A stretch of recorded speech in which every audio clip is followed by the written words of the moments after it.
Welcome to another edition of Senior Talks, an exciting new educational program for those age 45 and older in the Harris County area. Senior Talks features various presentations on opioid use, medication management, recovery, and overall health.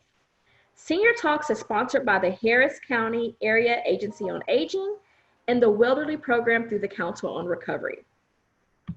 Today we have with us Rossanna Ishee, the older adult specialist for the Welderly Program. She will be presenting Medication Management and Reconciliation, Part 3. All right, Rossanna, take it away. Thank you.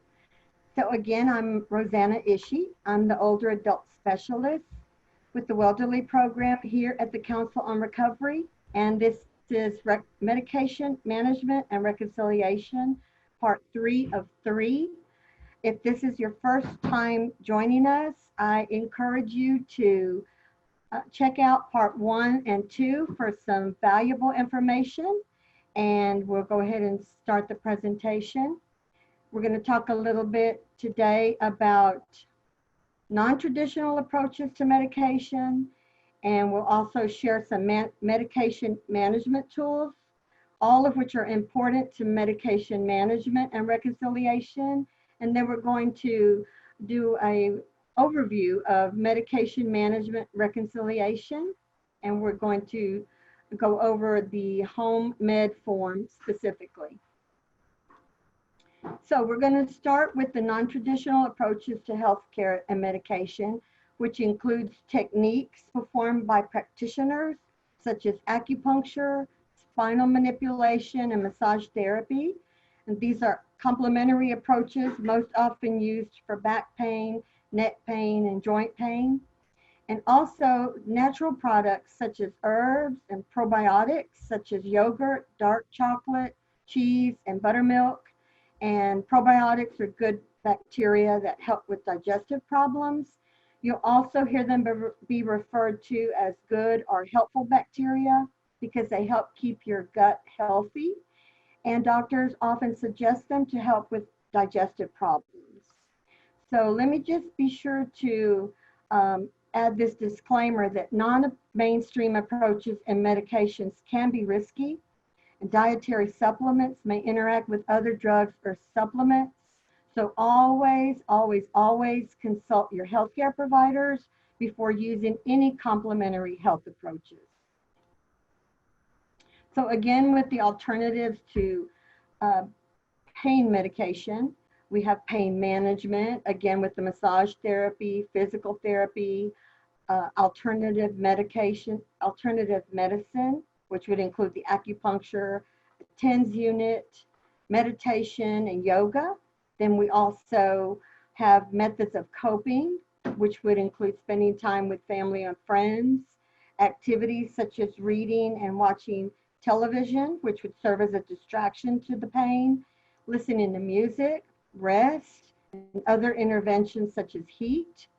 And these coping methods really serve as a diversion from the pain itself and helping you to put your mind elsewhere. And then also you have relaxation techniques such as deep breathing, aromatherapy to relieve stress and decrease pain.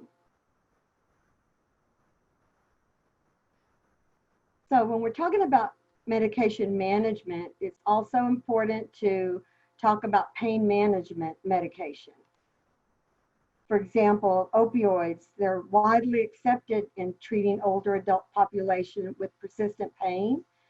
And it's important for both the physician and the patient to understand the prevention and management of the side effects and withdrawals. Older adults have high risk of adverse reactions, and one of those reasons is the use of multiple medications, also known as polypharmacy, and that's a contributing factor for the increase of adverse drug reactions. So carefully monitoring these medications is necessary. Also, please, we encourage you to inform your doctors and healthcare providers about any issues such as depression, anxiety, and substance use disorders, such as smoking, alcohol use, illicit drug use, IV drug use, all of which can increase the risk not only of opioid misuse and abuse, but it can also have some adverse reactions with your medications.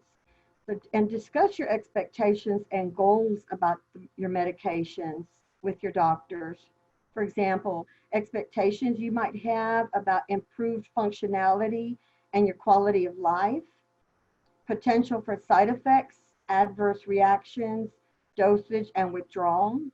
It's important to discuss these factors with your doctor or healthcare provider for your safety, wellness, and adherence to the medication. And this is where advocating for oneself or a loved one is important, asking questions about the medication, side effects, etc. And 5 tips for medication management. The first one would be understanding the medication. This would include, for example, what is the brand or generic name of the medication? What is it supposed to do? How long will it be before you see results? What is the dose? How long should you take it?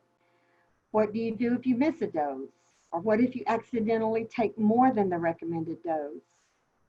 Also, knowing if there are any food, drinks, or other medications or activities you should avoid, and possible side effects, and what you should do if they occur. So, of course, along with that is following the directions. Keeping medical records, such as the medication reconciliation form that we're going to go over, is very important, and it helps you overall to manage your medications. Watching for changes and being health conscious. Those are some important tips for your medication management. Also, we want to talk about some helpful tools. If you see on the screen, some of those can be found if you go online and just put in MediSafe or on your phone. That's also referred to as Never Forget, helps you to not forget your pills. Then you have My Meds.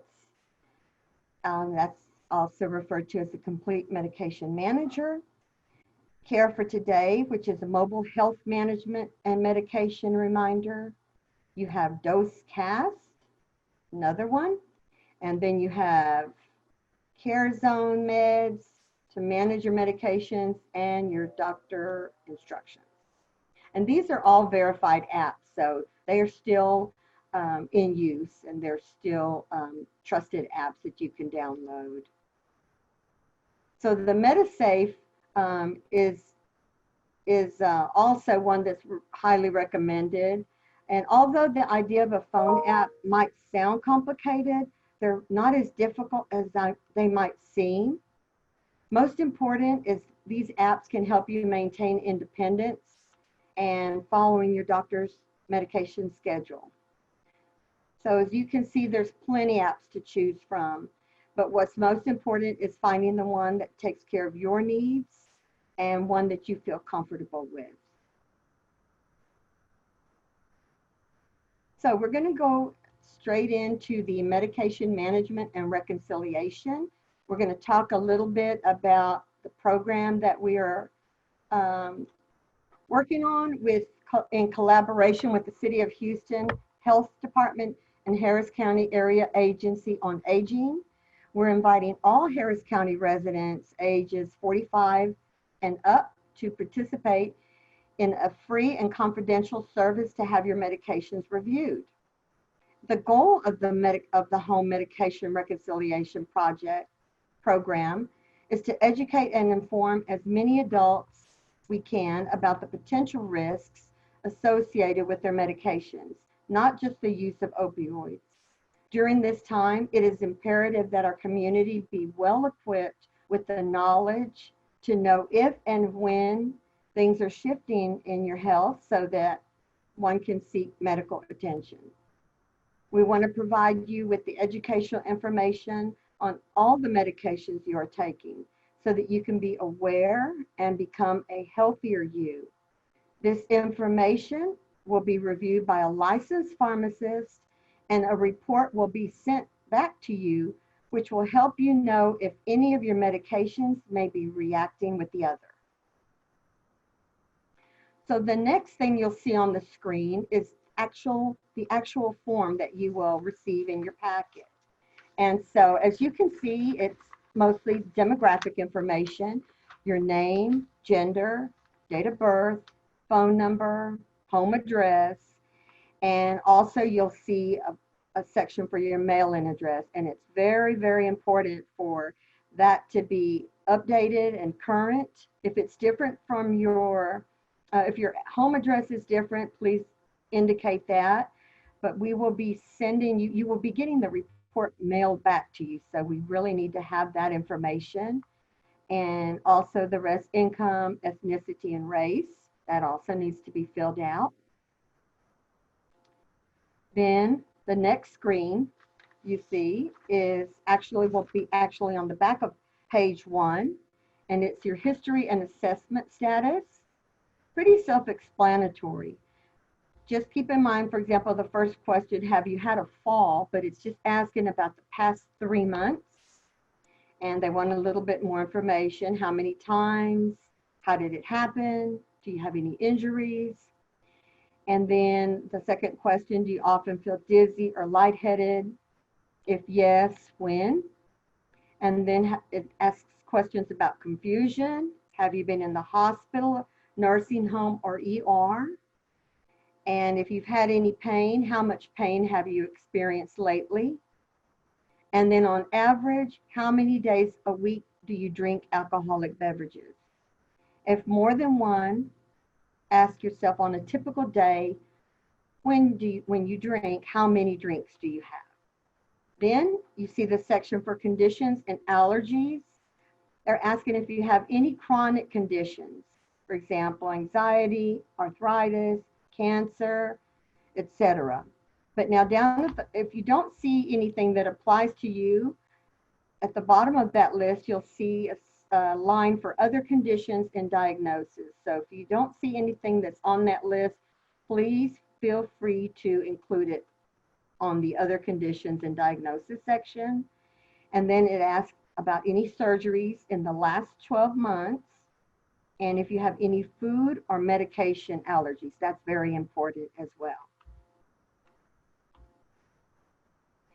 Then the next form is page 3. It's all about the healthcare providers. So on this list, you probably will have your primary healthcare provider, any specialist you may be seeing, for example, maybe a gastrointestinal specialist, or maybe an eye specialist, but any doctor that is prescribing medication, please be sure and include them on this list. And it's also asking you for their address and phone number. And if you have a fax number, then that would be also important to include. Then we come to the actual form where you will log the medications. And it's self-explanatory, but it's very important to have your pill bottle in front of you, for example, because if you follow the column, it'll ask you the name, strength, and form of the medication. So I'm just going to show you and use one of mine, for example. So we have, I'm not going to show you this one because actually it's expired. So for example, this is atorvastatin calcium.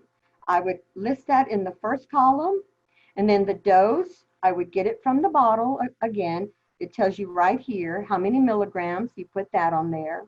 The frequency, this says daily. And then the date, they want the date that it was filled, which in this case, 3/23/2020, that would go there. Prescriber would be your doctor's name. This one says provider. So that would be this doctor here, Dr. Mirage. And then the pharmacy shows you the name of your pharmacy. In this case, it's Houston VA Medical Center. Put that on there. And then under the note, you can put any other comments that are on your prescription. For example, this one says, take 1/2 tablet. So that's important to include on there. And so also there's a section here for over-the-counter medication, they're asking you for the name, the strength, and the route. In other words, is it an eye drop or is it an ear drop, or do you take it nasally? For example, maybe a saline spray for allergies, for example. Or this is an over-the-counter, and I would put that Osteo Biflex. Actually, I found out I'm allergic to this one, but still, if you have taken it, it's a good idea to put it on there. And then on your notes, you could even comment that you have allergic reaction to it. So, and it's all on the bottle. It says 1 per day. And for example, I bought this at HEB. You would put that under the prescriber section. And if a doctor, you would put that under the pharmacy column. And if a doctor told you to take this, then put his or her name, or in this case, it was myself, so that wouldn't apply. And again, any notes, for example, why do you take it? Is it taken differently than the instructions on the label? Any side effects, etc. And so there are actually, I think you have 2 forms for those, so you have plenty of room. And at the bottom, include any comments that you might want to include. Be sure to put your name on there and your date.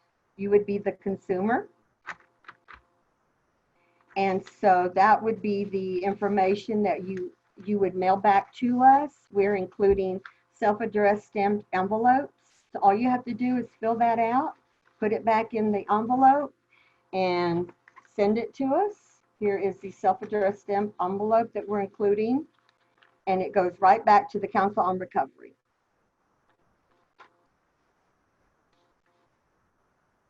And so just to do a brief overview on the medication reconciliation, we talked about this in part 1 and 2, but just to recap, it's about verification. It's a collection of a complete and accurate list of the patient's medication history and other medication information. It also serves as clarification to ensure the medication and dosages are appropriate for the patient. And also, the reconciliation is resolving any discrepancies and documenting changes and new orders. So, the benefits of the medication reconciliation serves as a safety strategy to minimize and prevent duplication of medications and dosing errors. It's also empowering. It allows individuals to be proactive with their medications, being aware of the what, the when, the why, and how with regards to one's medication. Again, why are you taking it? What are you taking? When should you take it? How should you take it, etc. And so this home medication form is really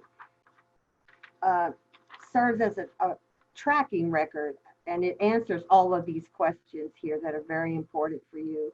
So we recommend you take this home med form with you to your healthcare appointments, when you go to the pharmacy, and keep a copy on hand. And also share it with your home healthcare providers, and even if you feel comfortable, share it with your loved ones so that they're aware of the medications that you're taking, why, and when you're taking it. So as you can see, the benefits of this program are very important to your safety. And again, those over the age of 45 and older in Harris County are eligible to participate. So we urge you to give us a call. We will be more than happy to send you the packets. You can fill that out at home yourself, or if you'd like, we would also be more than happy to walk you through it over the phone and help you fill that out over the phone. And if you have any questions or comments, please contact us at the Welderly Program. Our number on the screen, 281-200-9250. Or you can email us at the email address, welderly@councilonrecovery.org. And then we want to show you, include this Senior Talks flyer that we're going to be sharing to sharing with the community. There is a link that's at the bottom left-hand side, and we'd like to invite you to go online, look at the link, and we have additional senior talks, or if you want to review any senior talks that you've already seen, or you can share that with your family members, friends, or with the community. So we thank you. This concludes our program. We thank you for joining us, and we look forward to seeing y'all at our next Senior Talks presentation.